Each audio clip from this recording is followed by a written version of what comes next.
ॐ तव कथामृतं तप्तजीवनं कविभिरीडितं कल्मषापहं श्रवणमङ्गलं श्रीमदाततं भुवि गृह्णन्ति ये भूरिदा जनाः।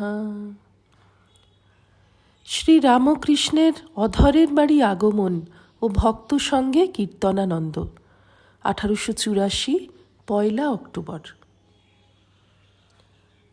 ঠাকুর কীর্তনিয়ার মতন গানের সঙ্গে সঙ্গে সুর করিতেছেন। বৈষ্ণব চরণকে বলিতেছেন, ওই রকম করে বলো, কীর্তনিয়া ঢঙে।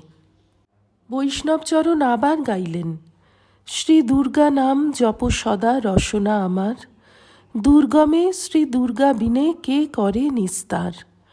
দুর্গা নাম তরি ভবার্ণব তরিবারে ভাসিতেছে সেই তরি শ্রদ্ধা সরোবরে। শ্রীগুরু করুণা করি যেই ধন দিলে, সাধনা করহ তরি মিলিবে গো কুলে। যদি বলো ছয় রিপু হইয়ে পবন, ধরিতে না দিবে তরি করিবে তুফান। তুফানেতে কি করিবে শ্রী দুর্গা নাম যার তরি, অবশ্য পাইবে কুল মৃত্যুঞ্জয় যার কাণ্ডারি। তুমি স্বর্গ তুমি মর্ত মা, তুমি সে পাতাল, তোমা হতে হরি ব্রহ্মা দ্বাদশ গোপাল। দশ মহাবিদ্যা মাতা 10 অবতার, এবার কোন রূপে আমায় করিতে হবে পার।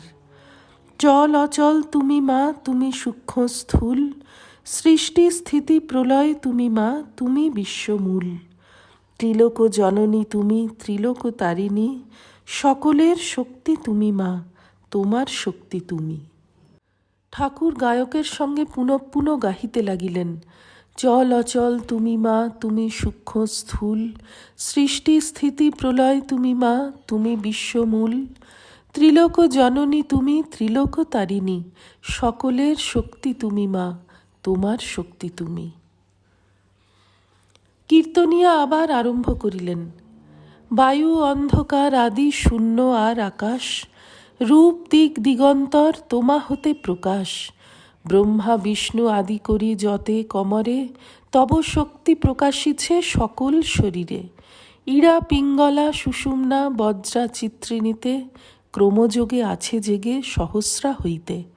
চিত্রিণীর মধ্যে ঊর্ধ্বে আছে পদ্ম সারি সারি, শুক্লবর্ণ সুবর্ণ বর্ণ বিদ্যুতাদি করি।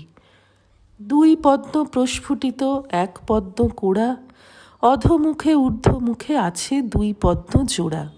হংসরূপে বিহার তথায় করগ আপনি, আধার কমলে হও মা কুলকুণ্ডলিনী। তদূর্ধ্বে মণিপুর নাম নাভিস্থল, রক্তবর্ণ পদ্ম তাহে আছে 10 দল।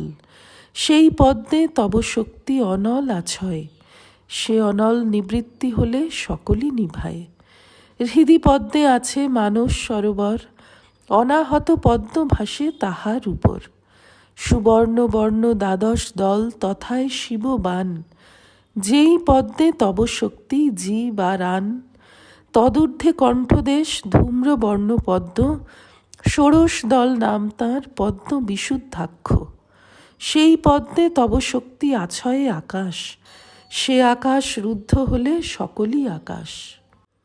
তদূর্ধ্বে শিরসি মধ্যে পদ্ম সহস্র দল, গুরুদেবের স্থান সেই অতি গুহ্যস্থল। সেই পদ্মে বিম্বরূপে পরম শিব বিরাজে, একা আছেন শুক্লবর্ণ সহস্র দল পঙ্কজে। ব্রহ্মরন্ধ্র আছে যথা শিব বিম্বরূপ, তুমি তথা গেলে শিব হন স্বীয়রূপ। তথা শিব সঙ্গে রঙ্গে করগ বিহার, বিহার সমাপনে শিব হন বিম্বাকার। 3য় পরিচ্ছেদ। কেদার ও কয়েকটি ভক্ত গাত্রোত্থান করিলেন, বাড়ি যাইবেন। কেদার ঠাকুরকে প্রণাম করিলেন আর বলিলেন, আজ্ঞা তবে আসি। শ্রীরামকৃষ্ণ, তুমি অধরকে না বলে যাবে? অভদ্রতা হয় না? কেদার, তস্মিন তুষ্টে জগৎ তুষ্টম, আপনি যেকালে রইলেন সকলেরই থাকা হলো। আর কিছু অসুখ বোধ হয়েছে, আর বিয়ে থাওয়ার জন্য একটা ভয় হয়। সমাজ আছে, একবার তো গোল হয়েছে। বিজয়, এঁকে রেখে যাওয়া এমন সময় ঠাকুরকে লইয়া যাইতে অধর আসিলেন। ভিতরে পাতা হইয়াছে। ঠাকুর গাত্রোত্থান করিলেন ও বিজয় ও কেদারকে সম্বোধন করিয়া বলিলেন, এসো গো আমার সঙ্গে। বিজয়, কেদার ও অন্যান্য ভক্তেরা ঠাকুরের সঙ্গে বসিয়া প্রসাদ গ্রহণ করিলেন। ঠাকুর আহারান্তে বৈঠকখানায় আসিয়া আবার বসিলেন। কেদার, বিজয় ও অন্যান্য ভক্তেরা চারিপার্শ্বে বসিলেন। কেদার কৃতাঞ্জলি হইয়া অতি নম্রভাবে ঠাকুরকে বলিতেছেন, মাপ করুন, যা ইতস্তত করেছিলাম। কেদার বুঝি ভাবিতেছেন, ঠাকুর যেখানে আহার করিয়াছেন সেখানে আমি কোন ছাড়। কেদারের কর্মস্থল ঢাকায়। সেখানে অনেক ভক্ত তাহার কাছে আসেন ও তাহাকে খাওয়াইতে সন্দেশাদি নানারূপ দ্রব্য আনয়ন করেন। কেদার সেই সকল কথা ঠাকুরকে নিবেদন করিতেছেন। কেদার বিনীতভাবে, লোকে অনেকে খাওয়াতে আসে, কি করব প্রভু, হুকুম করুন। শ্রীরামকৃষ্ণ, ভক্ত হলে চণ্ডালের অন্ন খাওয়া যায়। 7 বৎসর উন্মাদের পর ওদেশে গেলুম, তখন কি অবস্থায় গেছে, খানকি পর্যন্ত খাইয়ে দিলে, এখন কিন্তু পারি না। কেদার বিদায় গ্রহণের পূর্বে মৃদুস্বরে, প্রভু আপনি শক্তি সঞ্চার করুন, অনেক লোক আসে, আমি কি জানি। শ্রীরামকৃষ্ণ, হয়ে যাবে গো, আন্তরিক ঈশ্বরে মতি থাকলে হয়ে যায়। কেদার বিদায় লইবার পূর্বে বঙ্গবাসীর সম্পাদক শ্রীযুক্ত যোগেন্দ্র প্রবেশ করিলেন ও ঠাকুরকে প্রণাম করিয়া আসন গ্রহণ করিলেন। সাকার নিরাকার সম্বন্ধে কথা হইতেছে।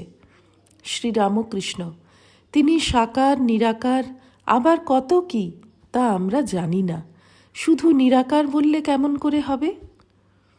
যোগেন্দ্র, ব্রাহ্ম সমাজের এক আশ্চর্য, 12 বছরের ছেলে সেও নিরাকার দেখছে।